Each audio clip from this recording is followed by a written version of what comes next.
Indian ஆர்மியோட 9 பேரா SF சேர்ந்தவர் பேராட்ரூப்பர் சித்தாந்த் சேத்ரி. மிக சிறந்த வீரரான இவர் இந்தியன் ஆர்மிக்காக பல ஆப்ரேஷன்ஸை சக்ஸஸ்ஃபுல்லாக செஞ்சு முடிச்சிருக்காரு.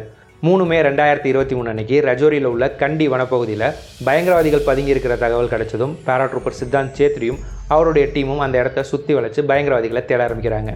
5 மே 2023 அன்னைக்கு பயங்கரவாதிகளுக்கும் நம்ம வீரர்களுக்கும் கான்டாக்ட் ஏற்படுது. நம்ம வீரர்களுடைய தாக்குதலை சமாளிக்க முடியாமல் பயங்கரவாதிகள் பின்வாங்குறாங்க. அப்படி பின்வாங்குறப்போ ஒரு எக்ஸ்ப்ளோசிவ் டிவைஸை அவங்க இருந்த இடத்துல வச்சுட்டு போயிடுறாங்க பயங்கரவாதிகள்.